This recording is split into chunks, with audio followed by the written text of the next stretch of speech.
Et cet invité, c'est Jean-André Charial. Bonjour.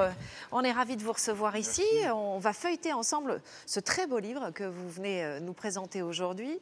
Ça s'appelle très sobrement Lousteau de Baumanière. En fait, il y a deux aspects dans ce livre. Il y a bien sûr des très très belles recettes, on va en parler tout à l'heure, mais vous racontez surtout l'aventure et le développement de cette belle maison. Comment ça a commencé? À 24 ans, vous faites HEC, vous sortez d'HEC. A priori, bon cerveau en économie, et vous ne continuez pas du tout dans cette voie. L'histoire, c'est l'histoire de mon grand-père, en fait. C'est qui a créé cette maison en 1945, juste après la guerre. Et donc, c'est une affaire familiale. Je suis venu au bout en 69, donc en sortant d'HEC, c'était à la demande de mon grand-père, et j'avais envie de faire autre chose que de l'économie, justement. Ouais. Mais alors, comment ça se passe? Parce que vous ne connaissez rien à la cuisine. Vous arrivez avec ce grand-père qui est un peu strict, on peut le dire. Oui, assez difficile, oui.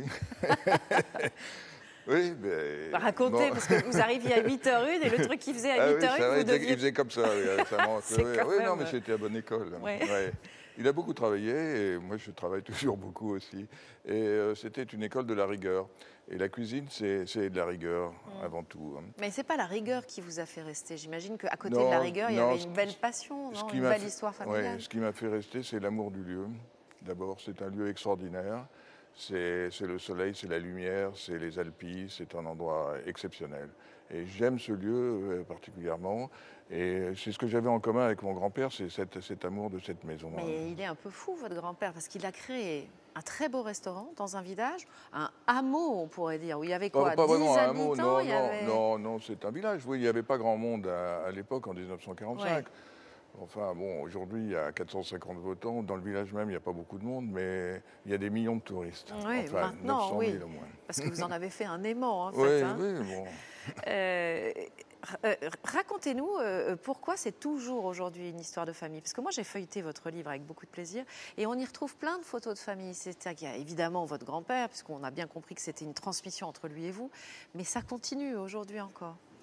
Oui, c'est une histoire de... Vous savez, la restauration ou l'hôtellerie, c'est une histoire d'équipe. On ne fait rien tout seul.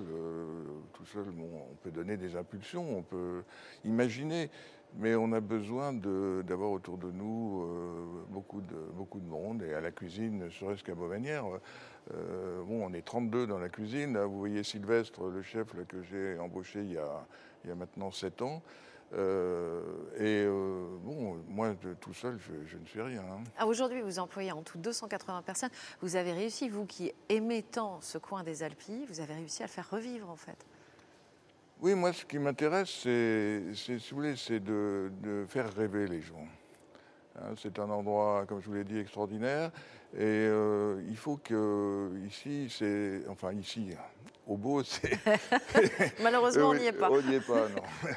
Il y a le silence, il y a l'espace, il y a la beauté des yeux. Si vous ajoutez une qualité de cuisine, une qualité d'accueil, un sourire... Et Le rêve est là. Ouais, je déteste les choses trop rigides, vous voyez, un peu guindées, etc. Donc c'est un endroit vivant, c'est un endroit moderne, et c'est un endroit où on doit bien se sentir. Parlons de la cuisine et des recettes, parce que dans ce livre, c'est la deuxième partie, il y a aussi des recettes avec des magnifiques photos, d'ailleurs, on va les découvrir ensemble. Comment est-ce que on peut vous définir? Est-ce que si je dis la force d'un terroir, la qualité des produits et un peu d'innovation, c'est un alliage qui vous va bien? Oui, moi ça me va bien. Moi j'aime bien m'inscrire dans un terroir, c'est-à-dire qu'on est dans le terroir des Alpilles, on est dans l'huile d'olive, on est dans les herbes, on est dans le basilic, et ça, il faut que quand on goûte cette cuisine, on sache vraiment où on est. C'est comme la même chose qu'avec le vin. Moi je déteste quand je goûte des vins technologiques, je ne sais pas où je suis. Ouais. Et là je veux qu'on sente, qu'on voit les oliviers, qu'on sente la garrigue, qu'on sente les petits lapins, voilà, c'est ça qui est important, le thym, le romarin, le basilic. Parlez-nous de certaines de vos recettes fétiches qu'on retrouve dans ce livre. Lesquelles vous retiendriez, pardon? Moi, j'adore le rouget. Donc, depuis des années, au cours des décennies, il y a toujours des recettes de rouget qui ont évolué, hein. Mon grand-père faisait du rouget, moi j'ai fait du rouget, maintenant Sylvestre fait encore un autre Ouais. rouget. Bon, mais ils ont toujours quelque chose de commun, c'est que, bon, il y a de la tomate, il y a du basilic, il y a des herbes, bon, ça sent bon la Provence. Et puis, c'est un poisson qui a du goût. Et c'est. Moi, j'aime pas la cuisine mièvre, un peu, etc. J'aime bien quand les choses ont du goût. Il faut que ça ait du goût, Il il faut faut que ça ait qu'on du sache goût. où Ouais, on est. il faut qu'on sache, absolument. Je ne l'ai pas dit en présentant ce livre, mais c'est votre 8e livre.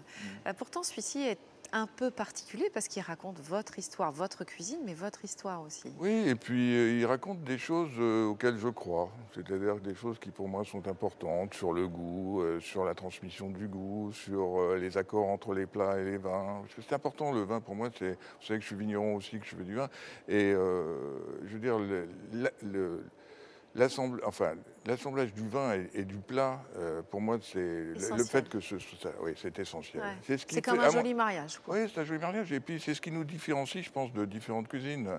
Parce qu'on parle toujours de cuisine thaïlandaise ou japonaise ou ça.